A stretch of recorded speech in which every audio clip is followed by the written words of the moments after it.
Dear student, today our subject is Hindi. तो आज हम हिंदी में पढ़ेंगे व्याकरण। व्याकरण में जो हमारा सबसे पहला है वो है भाषा। भाषा भाषा किसे कहते हैं, ये आप लोगों ने पिछली कक्षा में तो पढ़ा ही होगा, है ना, कि भाषा किसे कहते हैं। तो भाषा जो है वो भाष धातु से, भाष शब्द से बना हुआ है। भाषा शब्द जो है वो भाष धातु से बना हुआ है।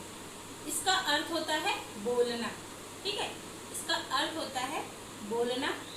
भाषा वह साधन है जिसके माध्यम से हम सोचते हैं और अपने मन के भावों को, विचारों को एक दूसरे के सामने व्यक्त करते हैं, इसे हम कहते हैं भाषा।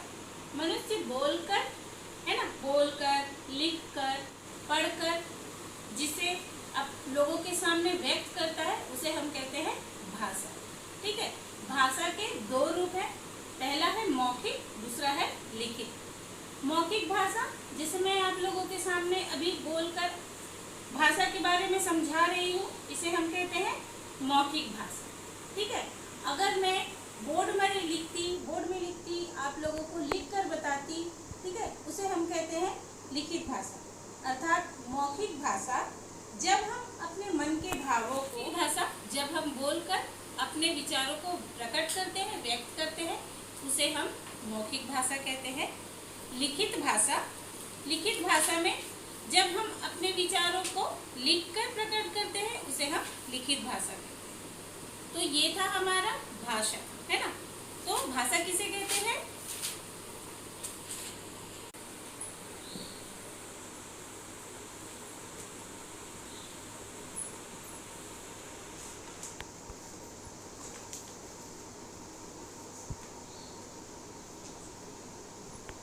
मनुष्य जिन ध्वनियों को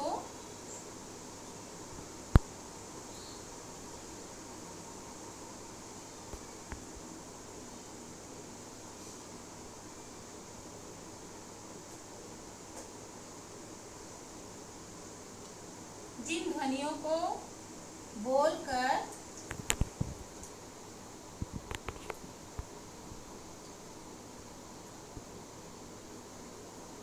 अपनी बात कहता है,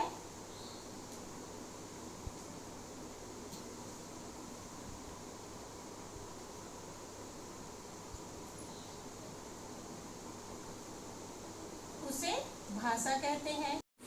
मनुष्य जिन ध्वनियों को बोलकर अपनी बात कहता है उसे भाषा कहते हैं, ठीक है। भाषा के दो रूप होते हैं,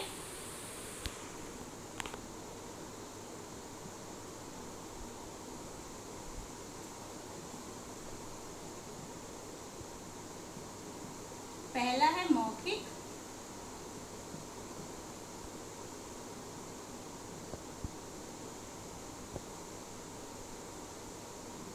और दूसरा है लिखित।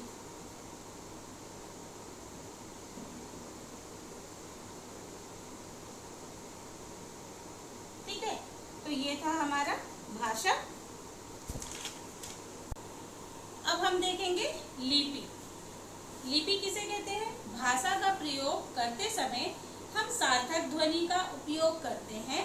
इन मौखिक ध्वनियों को जिन चिन्हों द्वारा लिखकर व्यक्त करते हैं, ठीक है, जिन चिन्हों को हम लिखकर व्यक्त करते हैं उसे हम कहते हैं लिपि। लिपि की परिभाषा हम इस प्रकार दे सकते हैं, किसी भी भाषा के लिखने की विधि को लिपि कहा जाता है।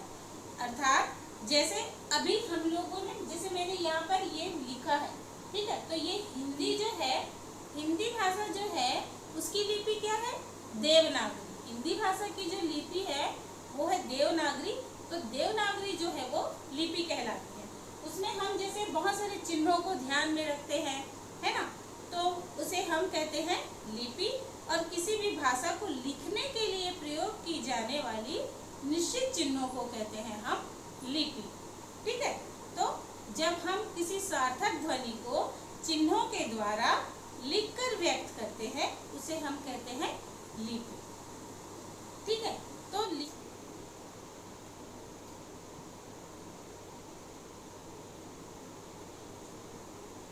संस्कृत और हिंदी की लिपि होती है देवनागरी,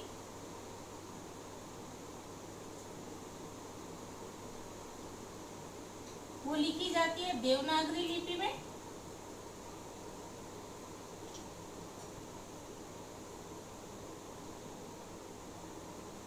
ठीक है, उसके बाद है उर्दू। उर्दू जो है वो लिखी जाती है फारसी में।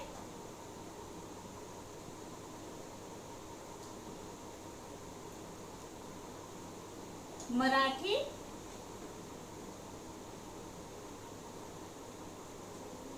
मराठी भी लिखी जाती है देवनागरी में। लिखी जाती है देवनागरी में।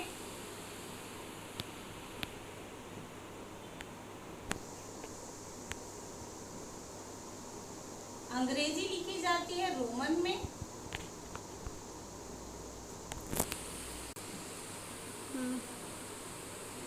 गुरुमुखी।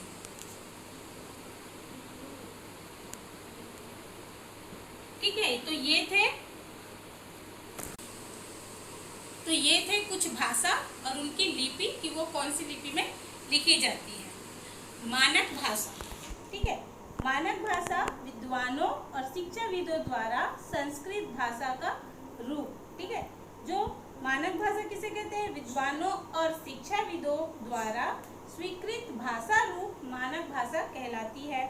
ठीक है, भाषा में एक ही वर्ण या शब्द के एक से अधिक रूप प्रचलित हो सकते हैं। ऐसे में उनके किसी एक रूप को विद्वानों द्वारा मान्यता दे दी जाती है। मानक भाषा जैसे ग, गए, ठीक है, और गए दोनों में, एक गए में होता है ग में ग और या में एक ही मात्रा गए हो गया, दूसरा होता है गए, है ना। तो ऐसे इसे हम कहते हैं मानक भाषा। नई, एक नई में हम लिखते हैं न, जैसे एक नई में हमने लिख दिया है, ये हो गया है अमानक भाषा होता है, और ये होता है मानक भाषा। ठीक है, इसे हम मानक भाषा कहते हैं, ये हमारा अमानक भाषा हो जाता है। अंत, ये अंत है और ये भी अंत है, बट ये अमानक भाषा है और ये मानक भाषा है ना। तो ये था हमारा मानक भाषा। अब हम देखेंगे बच्चों, हमारे भारत देश में अनेक भाषाएं बोली जाती है, जैसे हिंदी, संस्कृत, पंजाबी, उर्दू, तेलुगु, कश्मीरी, मलयालम, कन्नड़, सिंधी, है ना। तो ये हमारे जो भारत देश में बोली जाने वाली भाषाएं हैं। इस प्रकार हमारे देश में 22 प्रकार की भाषा बोली जाती है। कितने प्रकार की भाषा बोली जाती है? 22 प्रकार की भाषा बोली जाती है। और हमारी हिंदी भाषा का जन्म जो है वो संस्कृत भाषा से हुआ है। ठीक है, तो हमारे हिंदी भाषा का जन्म है वो संस्कृत भाषा से हुआ है। 14 सितंबर 1949 को हमारे हिंदी भाषा को संविधान ने, हमारे भारतीय संविधान ने हिंदी भाषा को राजभाषा घोषित किया। ठीक है, तो हिंदी जो है वो हमारी राजभाषा है, हमारी राष्ट्रभाषा है ना। इसे हम राजभाषा कहते हैं। भारत के अधिकांश हिस्सों में तो हिंदी जो है वो हमारी राजभाषा है, और भारत के अधिकांश हिस्सों में इस भाषा को बोली जाती है। ठीक है, तो हिंदी भाषा की 5 उपभाषाएं हैं, है ना। उसमें से पहला है पूर्वी हिंदी, राजस्थानी हिंदी, पहाड़ी हिंदी, पश्चिमी हिंदी और बिहारी हिंदी। पूर्वी हिंदी में हमारी जो बोली होती है वो होती है अवधी, बघेली, छत्तीसगढ़ी। राजस्थानी हिंदी में हमारी जो बोली होती है वो होती है जयपुरी, मारवाड़ी, नेपाली और मालवी। पहाड़ी हिंदी में हमारी बोली होती है गढ़वाली, कुमावनी, हिमाचली। ठीक है, पश्चिमी हिंदी में हमारी जो बोली होती है वो होती है खड़ी बोली, हरियाणवी, कन्नौज और ब्रज। बिहारी हिंदी में हमारी जो बोली होती है वो होती है भोजपुरी, मैथिली, मगही। ठीक है, तो हमारी जो 5 उपभाषाएं हैं वहाँ कौन कौन सी बोली बोली जाती है वो अभी मैंने आप लोगों को बताया है। बोली क्या होती है? ठीक है, बोली का मतलब क्या होता है? तो सीमित क्षेत्रों में, जैसे कुछ जगह पर बोले जाने वाली जो भाषा होती है, भाषा का जो रूप होता है उसे हम कहते हैं बोली। जैसे कि मैंने अभी आप लोगों को बताया बिहारी हिंदी, है ना। तो बिहारी हिंदी में क्या बोलते हैं? भोजपुरी बोलते हैं, मैथिली बोलते हैं, कन्नौज बोलते हैं। जैसे राजस्थानी हिंदी में लोग कैसी बोली बोलते हैं? जयपुरी बोलते हैं, मारवाड़ी बोलते हैं, है ना, मेवासी बोलते हैं, मालवी बोलते हैं, ठीक है। और पूर्वी पूर्वी हिंदी में क्या बोलते हैं? अवधी, बघेली और छत्तीसगढ़ी। तो ये हमारी बोली, जैसे हमारे छत्तीसगढ़ में लोग छत्तीसगढ़ी बोलते हैं, तो जो छत्तीसगढ़ी जो है वो बोली हो जाती है ना। तो इसे हम कहते हैं बोली। अर्थात स्थानीय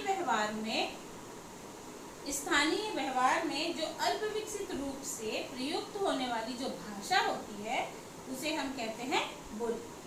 बोली का कोई लिखित रूप नहीं होता है। तो ये था हमारा बोली, ठीक है। तो बोली के बारे में भी अभी हम लोगों ने जाना।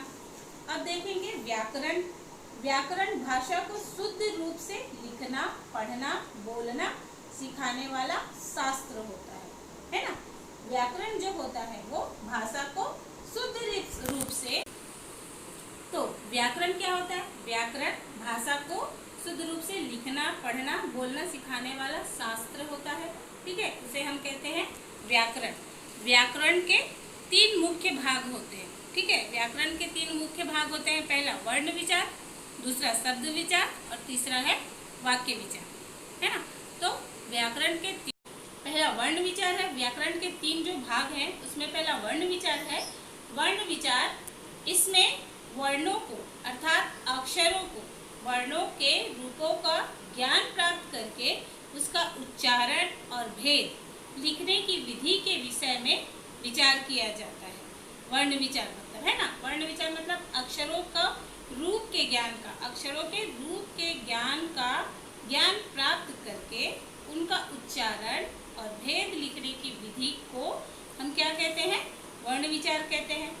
शब्द विचार, शब्द विचार, इसमें शब्द के भेद, बनावट, उत्पत्ति आदि के विषय में विचार किया जाता है। वाक्य विचार, तीसरा जो है वो है वाक्य विचार है।